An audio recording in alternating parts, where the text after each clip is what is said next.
yang cocok untuk Indonesia itu seperti apa, Pak, sebenarnya? Sebenarnya saya nggak khawatir ya akan menggantikan kita, tapi saya lebih khawatir AI kita akan menggantikan kemampuan berpikir kita, akan menggantikan kemampuan menalar kita dengan AI. Bapak Ibu, mungkin ada yang ingin berdialog atau mengajukan pertanyaan. Kami beri kesempatan buat pertanyaan ya untuk sesi ini. Silakan, ada silakan. Assalamualaikum warahmatullahi wabarakatuh. Nama saya Ari Wahyuwibowo. Saya orang tua siswa di Nizamiyah SD Nizamiyah Andalusia, grade 6. Menarik tadi paparan dari Pak Anies. Ada beberapa yang ingin saya diskusikan sebenarnya Pak Anies terkait kurikulum sebenarnya Pak Anies. Tadi menarik yang Pak Anies sampaikan bagaimana beberapa negara itu bisa live up terhadap pendidikan mereka dan akhirnya menghasilkan output yang sangat baik. Nah, kalau saya membaca beberapa referensi kan sebenarnya kurikulum itu ada beberapa faktor ya Pak. Beberapa negara mengadopsi dengan cara yang berbeda. Ada yang kita lihat dengan mengutamakan akademik atau akademik oriented. Kemudian ada yang juga lebih fleksibel. Mungkin di negara-negara Eropa itu agak lebih fleksibel dengan mengutamakan beberapa skill atau keterampilan dan karakter yang mereka kembangkan. Tapi kalau kita mengacu ke negara-negara yang sifatnya masih berada di Asia, itu kan lebih ke akademik oriented, Pak. Nah, kalau menurut pendapat Bapak, sebenarnya Indonesia itu sebaiknya atau dari pengalaman Bapak sebagai menteri, yang cocok untuk Indonesia itu seperti apa, Pak, sebenarnya? Dan apakah memang harapan kita sebenarnya bukan hanya saya, tapi mungkin seluruh orang tua yang ada di Indonesia berharap bahwa pendidikan itu tetap menjadi faktor yang utama di negara Indonesia ini. Mungkin itu saja dari saya, Pak. Jadi menurut Bapak, konteks kurikulum yang terbaik bagi Indonesia itu seperti apa? Terima kasih. Assalamualaikum warahmatullahi wabarakatuh. Assalamualaikum warahmatullahi wabarakatuh, Pak Anies. Saya Syafril, orang tua murid dari AIREL. Anak saya sekolah di Nizamiyah kelas 4. Pertanyaan saya sebenarnya nggak lebih ke yang sifatnya makro, tapi lebih ke sebagai garis kekhawatiran saya dengan adanya kecepatan teknologi, Pak. Dengan adanya AI yang sebenarnya saya nggak khawatir ya akan menggantikan kita, tapi saya lebih khawatir AI kita akan menggantikan kemampuan berpikir kita, akan menggantikan kemampuan menalar kita dengan AI gitu. Karena bagi saya manusia itu akan selalu berinovasi, memiliki kreativitas yang tinggi, sedangkan AI itu mengumpulkan secara kolektif semua pengetahuan yang dia tahu, tapi nggak ada yang something yang benar minusnya gitu, Pak. Gimana ya cara untuk balik lagi ke saya sebagai parents supaya anak saya tidak menggantikan dirinya dia sendiri dengan AI? Perkenalkan, saya Ratna, orang tua dari Neva kelas 8 di Nizamiyah. Menarik sekali Pak Anies apa yang sudah disampaikan oleh Bapak gitu ya, terkait dengan peran orang tua. Di mana tadi Pak Anies mengatakan orang tua itu pertama gitu ya, penting tapi tidak siap gitu ya. Dan itu seringkali saya sebagai orang tua itu merasakan hal itu ya Pak. Karena kan tidak ada sekolah formal gitu ya untuk orang tua. Berbeda dengan sekolah dari SD sampai perguruan tinggi kan sudah ada kurikulum formalnya gitu ya, sudah ada kurikulum bakunya. Sementara menjadi orang tua tidak ada kurikulum bakunya gitu ya. Dan ada pepatah yang mengatakan bahwa didiklah anakmu sesuai dengan zamannya gitu ya. Zaman dulu ketika saya masih kecil dengan zaman anak sekarang itu berbeda gitu. Di sini saya tidak ingin bertanya, saya ingin Pak Anies bisa sharing gitu ya pengalaman Bapak sebagai orang tua, karena saya melihat sosok Pak Anies itu dan Ibu Ferry gitu ya bisa mendidik putra-putrinya dengan sangat luar biasa gitu ya. Tidak hanya dari sisi akademik, tapi juga putra-putrinya mempunyai sikap yang positif dan tidak ada drama gitu ya Pak kalau kami melihatnya gitu ya. Dan juga yang terbaru, selamat buat Mbak Tia atas beasiswa yang LPDP-nya melanjutkan studi di Harvard University, luar biasa, sangat menginspirasi sekali Bapak. Jadi mohon sharingnya kepada kami agar kami bisa membersamai anak-anak bagaimana menanamkan keikhlasan pada anak itu untuk belajar gitu ya, untuk menanamkan semangat berjuang, karena bagaimanapun kan menjalani kehidupan itu perlu perjuangan, dan juga kami sebagai orang tuanya bisa membersamai di era yang penuh disrupsi dan ketidakpastian ini gitu Bapak. Terima kasih, semoga Bapak selalu menginspirasi kami. Assalamualaikum warahmatullahi wabarakatuh. Assalamualaikum, nama saya Taufenia. Saya orang tua dari Indien. Maaf, sekali lagi. Nama saya Taufenia. Taufenia. Telvenia. Feni aja. Feni aja. Oh ya, oke. Ya. Aja. Ya, saya orang tua dari Indien, kelas 9, grade 9. Dia kebetulan sudah di nizamnya dari TK ya Bu Dini, didikannya Bu Dini. Yang ingin saya tanyakan sebenarnya lebih kepada concern saya tentang akses terhadap internet di zaman ini, terutama untuk anak-anak Gen Z dan Gen Alpha. Dan saya lihat banyak sekali orang tua yang belum engah ya sebenarnya betapa bahayanya memberikan akses bebas terhadap anak-anak. Bahkan yang orang tua yang lebih ketat pun agak sulit untuk membatasi anak-anaknya, karena kadang-kadang masuk dari hal-hal yang sama sekali tidak diduga, seperti misalnya gaming dan lain-lain. Nah, yang saya dengarkan pemerintah Australia kemarin itu sudah mulai membatasi untuk akses ke anak-anak. Untuk Indonesia sendiri Pak, menurut Bapak apakah pemerintah bisa melakukan hal yang sama atau paling enggak ada lobby-lobby ke arah itu? Itu karena seperti kita semua tahu pornografi dan lain-lain booming itu sangat-sangat berbahaya sekali. Dan tanpa adanya bantuan dari pemerintah, sepertinya orang tua tuh kurang menyadari gitu bahwa internet, akses ke internet itu is a tool yang bisa kayak if we have a knife gitu, kalau kita punya pisau bisa dipakai untuk pisah, tapi bisa juga dipakai untuk membunuh orang. Jadi ini sesuatu yang sangat-sangat memprihatinkan buat saya, apalagi dengan ramainya LGBT semua yang tidak sesuai dengan nilai-nilai agama dan budaya kita. Itu aja. Terima kasih Pak Anies. Baik, silakan kepada Bapak Anies untuk bisa memberikan jawaban dari pertanyaan-pertanyaan dari 4 orang tua wali murid. Ya, makasih. Pertama Pak Ari ya tadi soal kurikulum. Kurikulum itu penting, tapi menurut hemat kami lebih penting gurunya, Pak. Mana Bapak Ibu guru di sini? I think you are more important than the curriculum. Ya, jadi Bapak Ibu suka pelajaran karena bukunya atau karena gurunya? Benar nggak tuh? Iya, gurunya. Jadi saya tuh sering menganalogikan seperti panah tuh, memanah itu. Panah itu busurnya, kemudian anak panahnya itu kayak kurikulum kita. Tapi pemanahnya itu gurunya.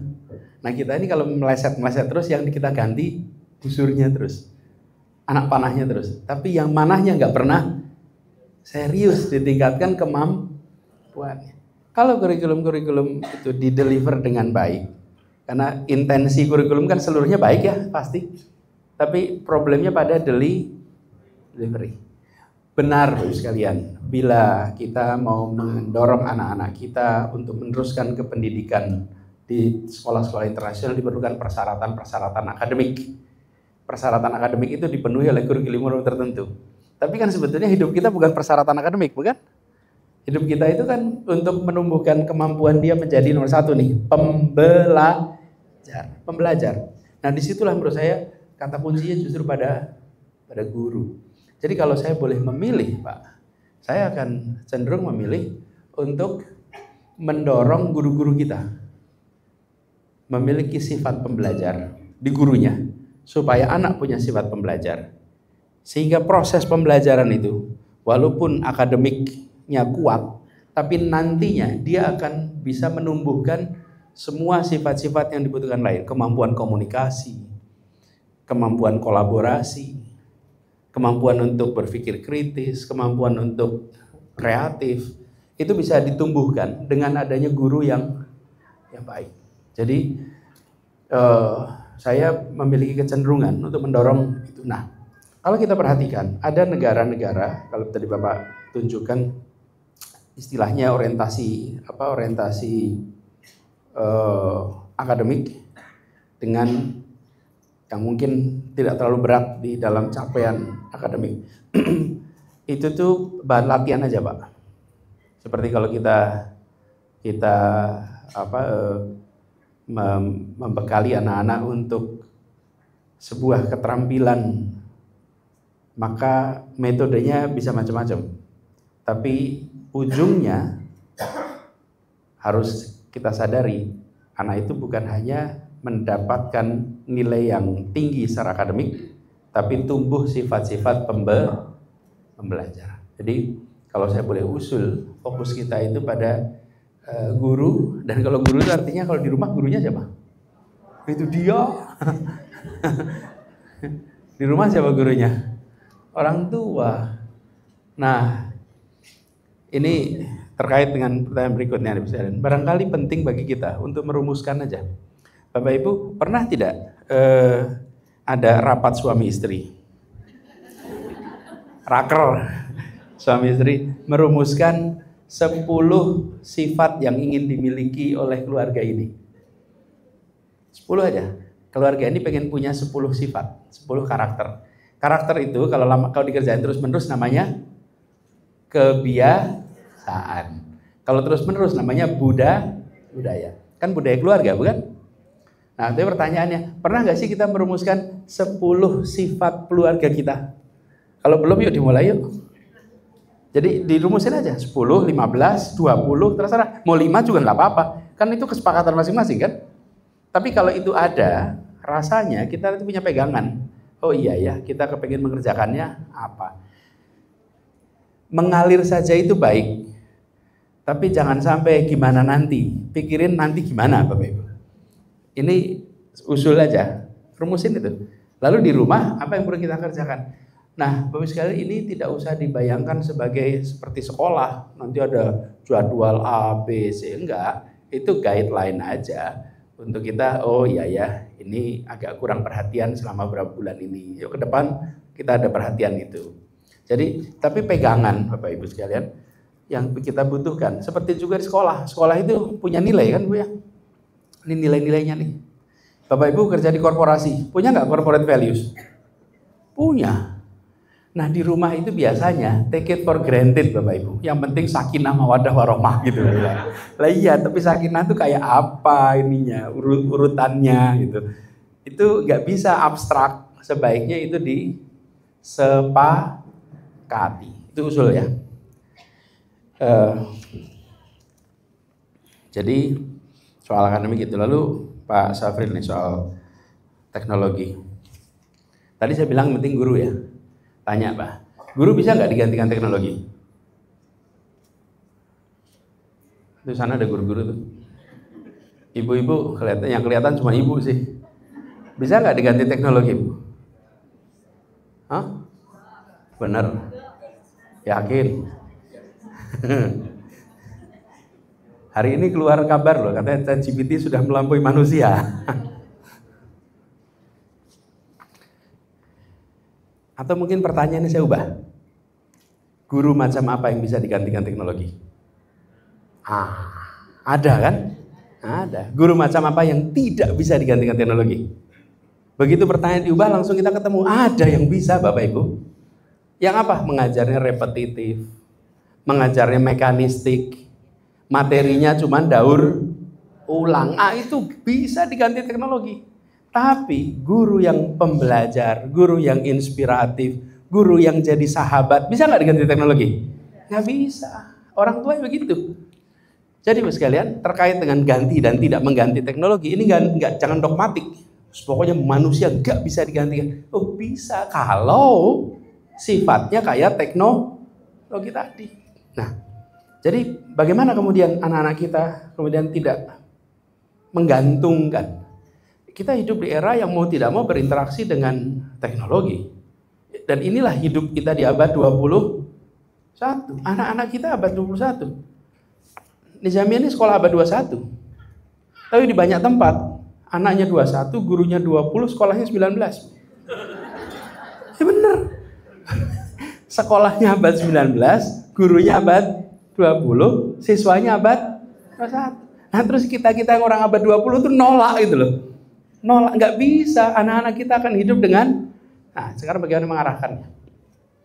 Arahkan agar teknologi itu tidak menjadi substitut, tetapi teknologi jadi pendamping. Misalnya nih, kebetulan kemarin malam anak saya ini harus nulis paper dia. Nah, Ismail harus nulis paper karena dia mau mengajukan diri untuk ikut jadi coach. Dia bikin paper, lalu dia ngobrol. Apa yang terjadi? Dia bilang, saya minta AI menggantikan peran ayah. Apa? Setiap kali dia nulis, dia manfaatkan untuk kritik tulisan saya. Apa yang kurang dari yang saya kerjakan. Jadi biasanya kan diserahkan ke bapaknya tuh. Lalu bapaknya baca, bapaknya ngasih komentar, kurang ini, kurang ini, kurang ini. Nah kurangnya ditanyakan kepada siapa? Teknologi. Jadi teknologi tidak menggantikan dia dalam berkreasi, tapi teknologi memberikan kritik atas yang dia buat. Kurangnya apa?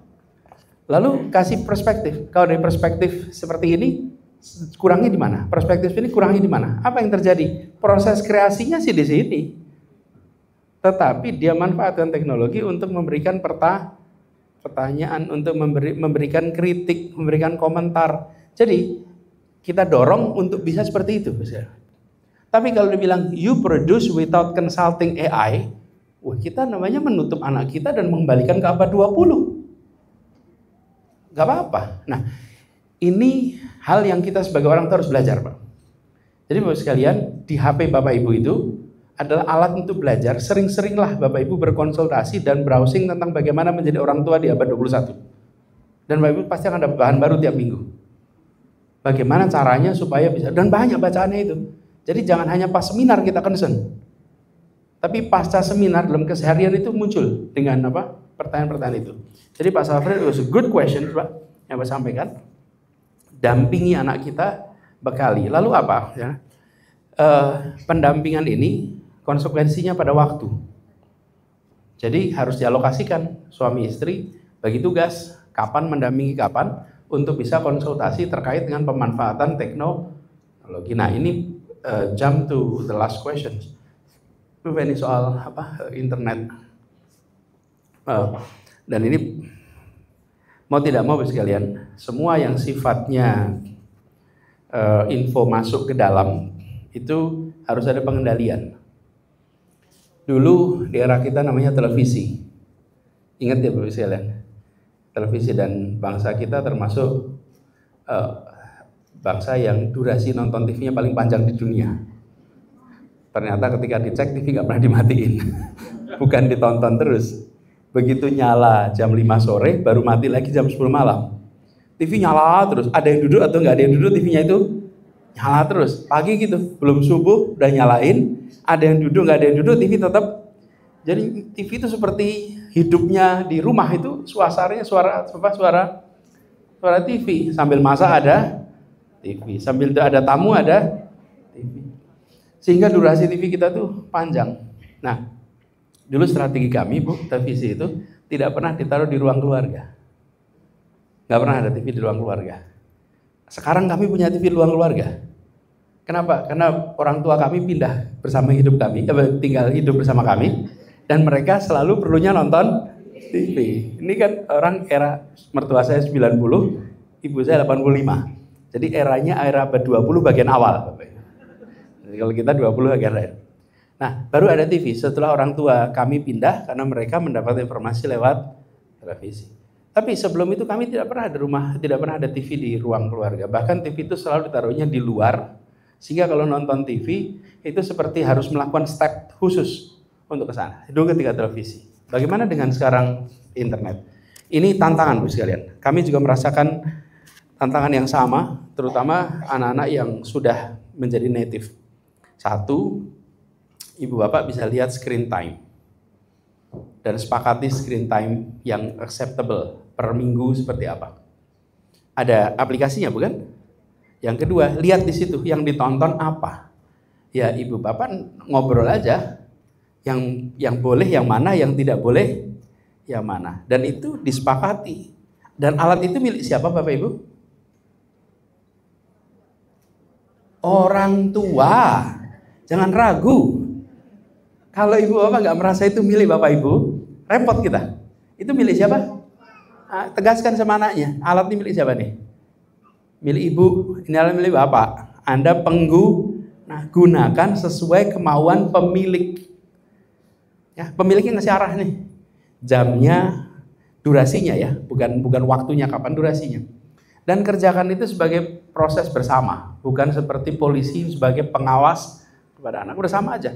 Yuk manfaatkan ini. Jadi dari situ nanti tercipta dialog, tercipta obrolan, dan lihat screen time itu bukan menjadi sesuatu yang rahasia. Dan Bapak Ibu bisa browsing historinya, bukan? Nah, cuman jangan itu dikerjakan 6 bulan sekali. Itu kerjakan sebagai sesuatu yang ya rileks saja. Jadi jangan juga jadwal Selasa malam pemeriksaan HP. Nggak enak Bapak Ibu. Nggak enak nanti. Nah itu rileks gitu. Jadi usul saya sepakati waktunya, lakukan monitoring lalu ngobrol. Dan kalau pengalaman kami malah Bu, walaupun kita sudah tahu, sama anak tuh tanya aja. Walaupun kita udah tahu, ini perkembangan terbaru AI gimana ya? Dia yang cerita. Perkembangan terbaru, kebetulan anak kami itu senang dengan formula balap mobil. Jadi perkembangan seperti apa ya? Nanti dia akan menunjukkan dengan HP-nya. Jadi apa yang menjadi minatnya itu ditanyakan menggunakan alat itu. Oke. Tapi di samping itu, kami tidak ingin juga anak-anak kita ini kehilangan minat pada hard copy. Buku, kemudian majalah, koran. Jadi kami sampai sekarang masih langganan koran Bapak Ibu. Di rumah. Kenapa? Ya supaya ada koran, supaya anak itu masih lihat yang namanya koran. Kalau era orang tua kita namanya surat kabar. Sekarang udah gak ada lagi yang menyebutnya surat kabar. Tapi koran. Kami masih langganan majalah. Walaupun sebetulnya semuanya udah ada digital. Tujuannya apa? Supaya di rumah anak itu masih pegang kertas, masih baca kertas. Dan buku masih tetap dibaca. Jadi ini bagian dari eksperimen kita juga. Saya juga sebagai orang tua masih belajar Bapak Ibu. Dan harus masih belajar terus.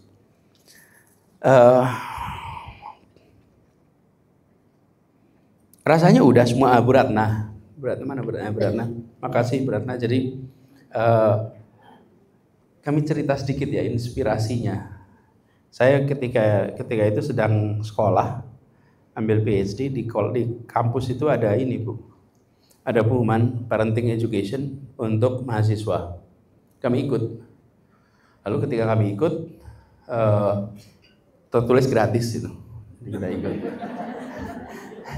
Iya, gratis gitu. Gratis untuk mahasiswa gitu maksudnya. Kalau non mahasiswa bayar gitu. Kasihan mahasiswa gitu kan, mahasiswa ada keluarga gitu kan macam-macam. Bapak Ibu, kalau sekolah begitu tuh secara waktu tuh memang menyita waktu. Karena itu banyak sekali orang yang sedang mengambil PhD itu memang perlu bantuan bagian mengelola rumahnya karena nggak bisa disambi. Jadi kalau ada yang PhD disambi itu kita juga heran Bapak Ibu. Apalagi cepat memang. Kita heran gimana ini ya caranya gitu ya. Kok bisa itu loh gitu. Karena perasaan dulu waktu ngambil PhD itu nggak kayak gitu. Nah, ini bukan soal siapa-siapa ya, ini soal pelajaran buat kita. Nah, terus ada parenting education kami ikut. Ini yang kami shock Bapak Ibu. Ketika kami masuk di hari pertama, itu kami semua diberi folder. Binder bukan folder, binder. binder itu tebalnya segini. Tapi ketika kami terima, kertasnya kosong. Nggak ada kertasnya, nggak ada isinya. Kosong. Nah, jadi hari pertama kami dapat fotokopian materi, dimasukkan binder itu kira-kira cuma 10 lembar gitu. Kita isi. 10 lembar itu dibuka, isinya pertanyaan semua. Pertanyaan. Jadi pertama itu pertanyaan tentang keluarga yang kita harus jawab. Dan selama menjawab pertanyaan itu kami hanya refleksi aja terus apa yang kita kerjakan. Jadi sampai akhirnya mengikuti sesi ini kira-kira 7 atau 8 sesi, di ujung tuh binder kita penuh. Dan penuh itu bukan dengan pelajaran dari orang lain, tapi isinya refleksi atas apa yang kita kerjakan. Sampai pada kesimpulan, parenting itu adalah soal refleksi tentang nilai yang kita miliki. Parenting itu tentang bagaimana kita menjalani, bukan tentang bagaimana orang lain kita adopsi. Jadi nggak ada itu rumus dari sana kita pakai di sini gitu. Tapi ada pertanyaan seperti tadi, pernahkah kita merumuskan kesepakatan rumah? Belum pernah. Pernahkah kita ngobrol soal jadwal dengan anak? Itu jarang. Pernahkah kita kesepakatan tentang self disiplin? Kita nggak pernah. Jadi list of questions. Nah, kita sebagai orang tua seringkali itu seperti take it for granted. Padahal banyak hal yang sesungguhnya sifatnya kesepakatan, sifatnya harus kita kerjakan. Nah, jadi kalau saya boleh usul, Bu Ratna, pembelajaran tentang parenting itu bukan sekedar tentang teori yang harus kita terapkan, tapi refleksi atas kita sebagai orang tua, nilai-nilai kita, dan bagaimana diimplementasikan dalam keseharian. Dan saya yakin kita semua nilainya baik-baik, bukan? Cuman eksekusi di rumahnya yang belum tentu berjalan baik. Sesudah itu sisanya mereka akan tumbuh sendiri. Begitu ya.